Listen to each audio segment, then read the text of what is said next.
Yo gamers, you might be the best at keeping possession and slow build-up, or even the best at dribbling in the game.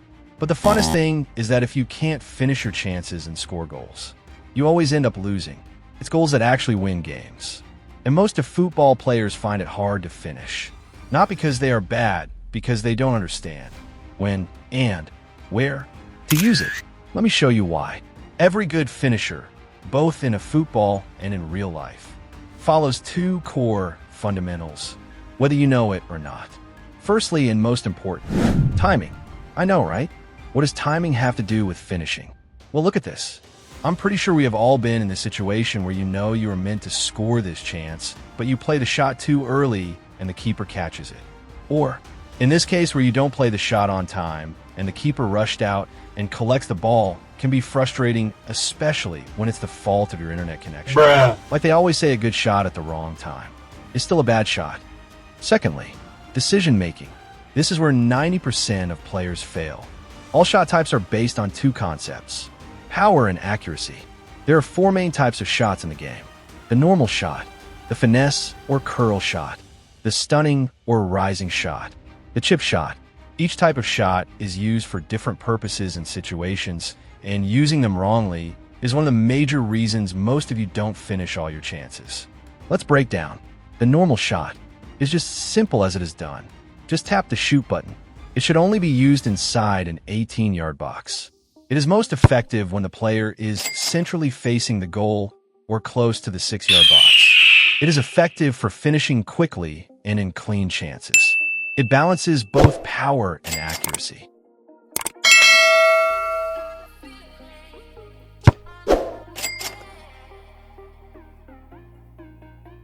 Finesse shot or curl shot.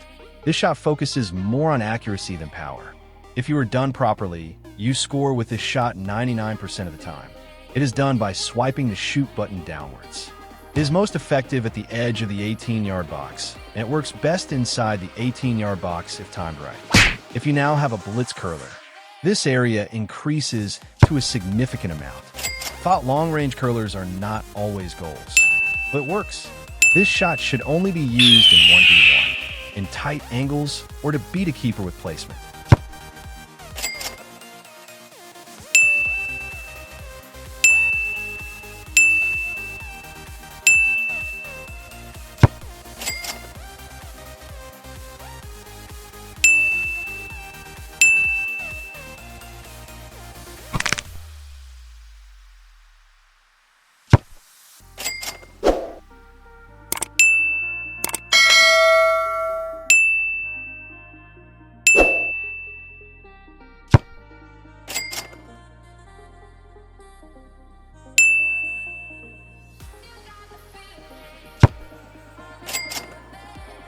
The stunning shot focuses more on power than accuracy. It is done by swiping the shoot button left or right. To be honest, I really don't use the shot because you don't always score with it. It also takes time to execute, leaving you prone to be tackled easily. However, it is most effective just outside an 18-yard box. When using it, make sure there is enough space and little to no pressure around your player. Also, pay attention to the direction of your joystick to improve its accuracy.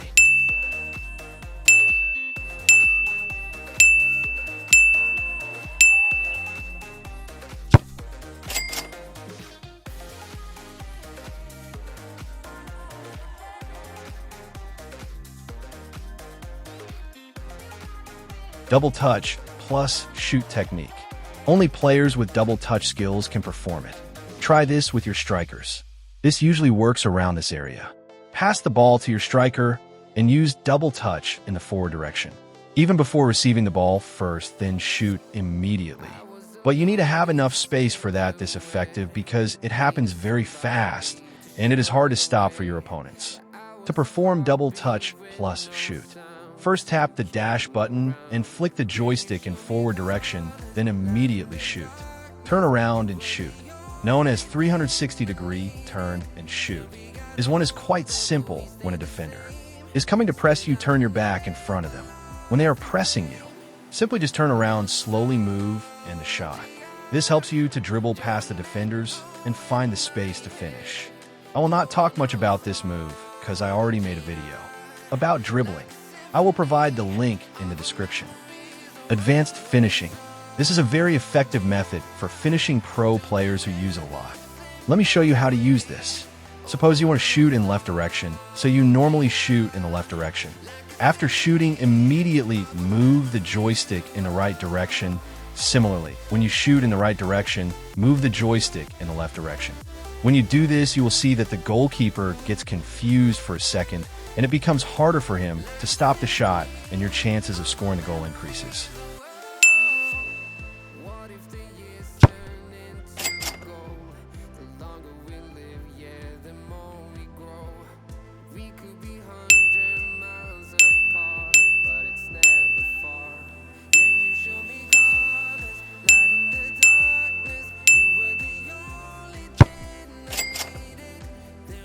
The chip shot. This shot focuses only on humiliating your opponent's goalkeepers. Yeah, you heard right. It's just a really good skill in eFootball that cannot be ignored, even though it is not really necessary. Regardless, if done properly, it is just as effective as the finesse shot. It is used solely for 1v1 and is performed by swiping the shoot button upwards. Once you analyze the situation like distance from goal, angle, and pressure, you can quickly decide the shot type that fits. Bonus tip, knowing your players. This is where 70% of people fall off. You need to know about your players because you will score with them. You cannot use them properly without knowing about them. That's why you need to understand them first. You have to know their playing style, their stats. Were they good at finishing or not? Do they have good offensive awareness? What skills they have? They have double touch skills or not?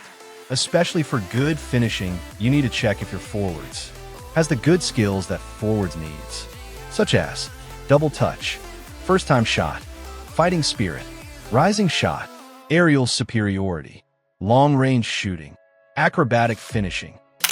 Note, a perfect chip shot played too early just floats into the keeper's gloves. A finesse shot delayed by half a second might get blocked. Timing completes your decision.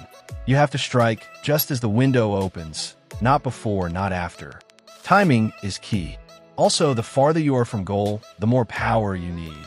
But too much power in tight spaces kills accuracy. Use around 50% to 90% power for stunning shots and long-range screamers. 100% power in your shot doesn't always go in. So, be careful not to overhit. So, yeah, once you've mastered these fundamentals, your conversion rate will go up like crazy. Now, start practicing them consciously. Pay attention in the final third of the pitch. Watch your replays. See where you rushed, where you lost balance, or choose the wrong shot. Learn from that, because at the end of the day, goals win games. And the player who finishes better wins more. So if you haven't already, leave a like and subscribe to the channel. I will really appreciate it. Also, watch this video if you're interested. See you in the next one.